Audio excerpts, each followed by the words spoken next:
மக்களே, எல்லாருக்கும் காலை வணக்கம். நம்ம காலைல ஏந்திச்சோம். ஆனால் கொல்லிக்கு போக முடியல இன்றைக்கி. ஆனால் வெண்டைக்காய் பெரிக்கிறது தான், இருந்தாலும் கொல்லிக்கு போக முடியல. லேட்டாக தான் ஏந்திச்சேன்.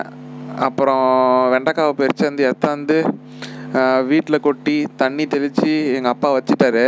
நான் போகல, ஆனால் கொல்லிக்கு போயிருந்துருக்கலாம். வெய்ய பார்த்த உடனே கொஞ்சம் ஒரு மாதிரியா போகணுமான்னு தெரிஞ்சுது. அதுவும் இல்லாமல் லேட்டாகவும் ஏந்திச்சிட்டேன். அதுக்குள்ளார அவங்களும் வெண்டைக்காவை வந்து பறித்து எடுத்துன்னு வந்துட்டாங்க. கிலோ வந்து வெண்டைக்காய் போன வாட்டி 20 ரூபான்னு போட்டாங்க. அதனால் போன வாட்டி பில்லு வந்து ஒரு 400 430 ஏதோ வந்தது. எல்லாம் இப்போ வண்டி கூலி, ஆள் ஏற்றி வண்டி சத்தம் எல்லாம் சேர்த்து கழிப்புலாம் போக ஒரு 430 ரூபா வந்தது. இன்றைக்கி வந்து என்னன்னா, இன்றைக்கி ஒரு வேலை, சிப்காட் போகணுன்னு சொல்லிட்டு ஒரு வேலை. இங்கே எங்கே பக்கத்தில் சிப்காட் இருக்குன்னா, திண்டிவனம் பக்கத்தில். இந்த வெண்டைக்காவை வந்து சாயந்தரம் வண்டி வந்து ஏற்றின்னு போயிட்டோம். சிப்காட்டுக்கு போகணுன்னு சொல்லிட்டு எங்கள் அம்மா கிட்ட சொல்லியிருந்தேன். எங்கள் அம்மா வந்து மதியம் சாப்பாடு வந்து ரெடி பண்ணிட்டாங்க. சாதம், கீரை, முட்டை, அப்புறம் வந்து ஊறுகாய் மிளகாய் வைக்க சொல்லிட்டேன். இது ரெண்டும் நல்லாயிருக்கும். லஞ்ச் பாக்ஸில் ரெடி பண்ணி தந்துடுமா, நான் போகிற வழியில் சாப்பிட்டுக்கிறேன் அப்படின்னு சொல்லிட்டு சொன்னேன்.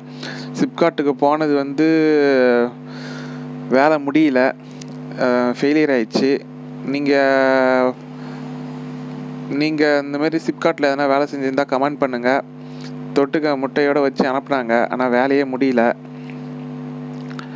அப்புறம் வந்து கீரை சாதம் வந்து எனக்கு பிடிக்காது, இருந்தாலும் இருக்கிறது தானே சாப்பிட முடியும் அப்படின்னு சொல்லிட்டு மனசை தேத்திக்கின்னு தொட்டுக்க ஊறுகாய் மிளகாய் வச்சாங்க. அது கூட ஈரம் ஊறிடுச்சு, வெய்ய தாங்கலை.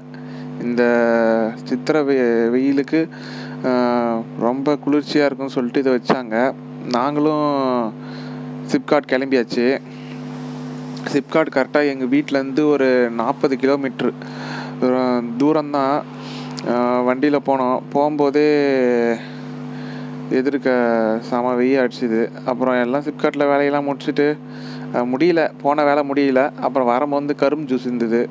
கரும்பு ஜூஸ் ஆளுக்கு 2 சாப்பிட்டு, இங்கே வந்து திண்டிவனத்தில் வந்து ஒருத்தவங்களுக்கு 10 ரூபா தான். சாப்பிட்டு வரும்போது வெண்டைக்காய்க்கு மருந்து அடிக்கணும்னு சொல்லிட்டு உரக்கட்டில் நிறுத்தி எங்கள் அப்பா மருந்து கேட்டார். மருந்து வந்து இலைச்சிட்டுப்புழு தாக்குதல் அதிகமாக இருக்குது, காய் பிடிக்க மாட்டேங்குது. அப்புறம் வந்து வெண்டைக்காய் வந்து ஒடிய மாட்டேங்குது, அதாவது முத்தி போயிடுது சீக்கிரம். அதுக்காக மருந்து வாங்கினாங்க. போன வாட்டி மருந்து அடித்ததுக்கு கேட்டுது. எப்படி இருந்தாலும் வெண்டைக்காய்க்கு வந்து ஒரு 10 நாளைக்கு ஒரு வாட்டியாவது, இல்லைன்னா ஒரு 7 நாளைக்கு ஒரு வாட்டியாவது மருந்து கன்ஃபார்மாக அடிச்சே ஆகணும். வெண்டைக்காய்க்கு தண்ணி பாசணும்னு சொல்லியிருந்தாரு. அதுக்குள்ளார மழையே பேஞ்சு போச்சு. ரொம்ப மழைலாம் கிடையாது, ஒரு மண்ணை நினச்சிட்டு போயிடுச்சு, ரொம்ப இல்லாமல். களை வேற கொத்திருந்தோம் நாங்கள் கரும்புக்கு, அதுவும் பாழ்படுத்திட்டு. ரொம்ப மழை இல்லை, ஓரளவுக்கு திட்டமாக பெஞ்சுது. இருந்தாலும் நைட்டு எங்கள் அப்பா வந்து தண்ணி பாசுறேன்னு சொல்லிட்டு சொல்லியிருந்தாரு. நைட்டு 12 மணிக்கு போய் பாசுவார். ஏன் நைட்டில் பாசுறாருனா, வெயில் தான். மதியம் ஆனாலே, பகல் ஆனாலே வெய்ய தாங்க முடியல. நைட்டில் வந்து 3 ஃபேஸ் கரண்ட்டு, அதாவது 3 லைன் கரண்ட்டு கொடுப்பாங்க. அப்போ வந்து நீர் மோட்டர் வந்து கிளப்பி அப்போ கொடுத்தனா ஓரளவுக்கு தண்ணி வந்து ஸ்பீடாக வரும், எந்த ஒரு தங்கு தடையும் இல்லாமல். அதேமாரி நான் வச்ச தேக்க கண்ணுக்கெலாம் தண்ணி பாசணும்னு அவசியம் இல்லை. அதேமாரி அதுவும் நல்லா வந்துடுது. அதுக்கடுத்தது நைட்டு வந்து சாப்பிட்லான்னு சொல்லிட்டு அம்மா இல்லை சாப்பாடு கேட்டேன். இன்றைக்கி வந்து என்ன சொன்னாங்கன்னா, கொஞ்சம் இன்றைக்கி டிஃப்ரெண்ட்டாக இருந்தது. ஒன்றும் இல்லை, டிஃப்ரெண்ட்னா இங்கே இட்லி, அப்புறம் தக்காளி சட்னி வச்சாங்க.